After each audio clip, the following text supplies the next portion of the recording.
Ayun, magandang araw sa ating lahat mga kaibigan. Muling nagbabalik ang lingkod, Ronde TV mo. Tuloy tayo kagad sa ating topic mga kababayan.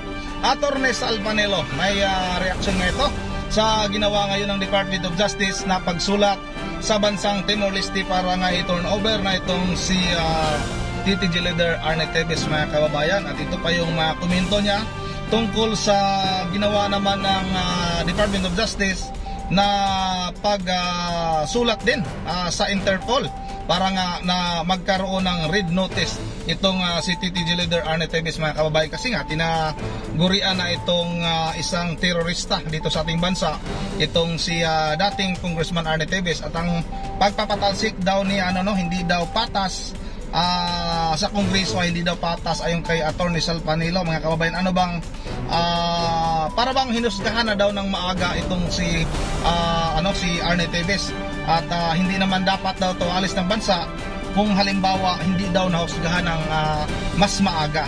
Alam mo Attorney Salpanelo, hindi kami abogado, wala kaming hindi kami matatalino, pero hindi naman kami bubo para hindi naman makakaintindi, hindi makakaunawa sa ginawa ni Arne Teves. Bago niya pinapatay si Gobernador Roel Digamo, ay umalis na ito ng bansa para nga iwas pusoy kaagad. Para pag halimbawa magkabulilyaso na, magkabistuhan, hindi siya mahuhuli kaagad mga kababayan. Yun na nga ang nangyayari. Kasi nga wala naman talagang ibang pagbibintangan dahil wala nang ibang kaaway na nagbanta noon pa kay dating Gobernador Roel Digamo. May video pa si Gobernador Roel Digamo na pag napatay siya, walang ibang pagbibintangan itong pamilya ni Arne Teves. Ilang beses na ba hinamon ng suntukan ni Arne Teves itong si dating Gobernador Roel Digamo, pati nga anak ni Arne Teves na si Court ba yun, si Axel, hinamon din ng suntukan si Gobernador Roel Digamo. Kaya attorney, pasensya na magkaisa tayo sa paniniwala doon kay Pangulong Duterte, pero hindi tayo magkaisa dito sa paniniwala mo kay Arne Teves. Wag naman tayong kumampi doon sa hindi magandang halimbawa para sa ating mga Pilipino. Yun ang mga kababayan, wag na natin patagalin. Sabay-sabay na natin itong panoorin. Gobyerno ng Pilipinas ang pasaporte na pinatalsik na Negros Oriental Congressman Arne Teves Jr. na wanted sa bansa dahil sa multiple murder. Ayon kay DOJ Secretary Jesus Crispin Remulla na si Teves ay nasa Timor-Leste pa rin at paniniwalang naghahanap ng asylum, bagamat hindi maganda ang kanyang pagkakataon. Ano po reaksyon niyo patungkol dito, attorney? At balak din po ata i-cancela yun nga po yung pasaporte po niya. Alam po ninyo, gaya ng sinasabi natin sa programang ito, lahat ng yan, hindi mangyayari yan kung sana naging pantay ang pagtingin nyo dyan sa dating kongresista na tinanggal ng Kamara de Representante. Pareho din kung ang trato ninyo ay tama, matino at legal doon kibantag, hindi yan mawawala sa ating pananaw at sa ating jurisdiction. Yan dalawang yan ang ginawa natin dyan Kasalanan lahat ng DOJ yan, Secretary. Kasi nga, wala pang ang preliminary investigation, hinusgahan mo ng guilty as sin. Talagang hindi susuko yung mga yan. Pero kung nagpakita ka na pantay lang, meron silang, sa tingin nila, okay ang justice system ito. May labang kami. Pero ang problema, magaling nga ang justice system natin. Pero may mga tao na kumikiling doon sa mali. Pinagpipilitan nila ang mali. Dahil meron silang mga sariling agenda. Yan ang problema. And how about on this, attorney? The Department of Justice seeks to ask Interpol na mag-issue na po ng red notice laban kay Congressman Teves. So sa international na po yan. Ganun nga. Gaya na sinabi ko na. Yung lahat sana yan, hindi mangyayari. Hindi na sana gagawin yan, wala na sana aalis dito, hindi na sana tatakas, hindi na mag-isip ng asylum. Kung naging ang pananaw ng katarungan dito sa ating bansa ay pare-pareho, walang kinikilingan, hindi porket kalaban. Hindi aalis, umalis na nga bago pinapapatay. Hindi na nga umuwi ng bansa, umapak pa ulit ng Pilipinas. Hindi na umapak ng Pilipinas dahil nga alam niya sa kanyang sarili, attorney, na guilty siya. Ito naman si Attorney Salpanelo, idol pa naman kita dati. Pero ngayon parang walang saysay yung mga sinasabi mo. Anong hindi na sana hingi ng asylum itong si Arnie Tevez? Talagang gagawin ni Arnie Tevez yan. Kasi nga ayaw niyang umuwi ng bansa kasi nga alam niya na may kasalanan siya.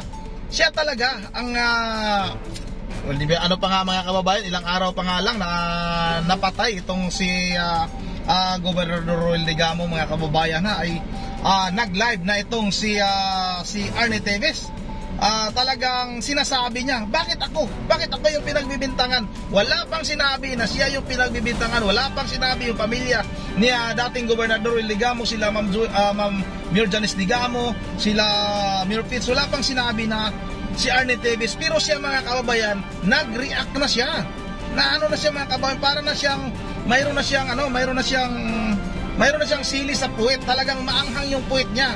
Talagang sinabi na sa kanyang live, bakit ako? Wala akong alam diyan. Wala na nagbintang sa kanya.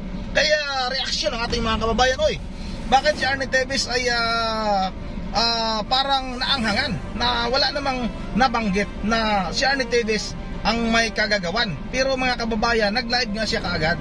Kaya attorney, pasensya na medyo hindi maganda yung sinasabi mo para sa ating mga kababayan. Kaya yung ating mga kababayan na iba dyan ay hindi na rin believe sa'yo dahil nga sa pasensya na sa yung pananalita ay talagang halata na kampi ka kay ni TTG leader Arnie Tevez. Samantalang magkasama naman kayo ni Attorney Harry Roque. Si Attorney Harry Roque ay talagang napakaganda ng paliwanag. Ang Department of Justice ay talagang magsasalita kasi nga sila yung nasa puder para sabihin sa ating mga kababayan kung ano ba yung status ng kaso ni Arnie Tevez at ano ba talaga, guilty ba si Arnie Tevez o talagang papaalam. Basta sila yung sabi ni Attorney Harry Roque, may karapatan ng Department of Justice na magsalita. Yun ang mga kababayan, kayo na lang yung bahalang humusga diyan kay Attorney Sal Panilo. Medyo magulo rin to si Attorney Sal Panilo mga kababayan. Maganda pa si Attorney Harry Roque na mag-explain. Magaling. Yun ang mga kababayan, bago tayo mag-shoutout ay bago tayo magtatapos pala mag-shoutout muna tayo, baliktad na. Dito tayo sa bandang baba. Lubat na ako. Shoutout kay Ma'am Joyce ng Japan. Shoutout kay Jojo Dioso Jr.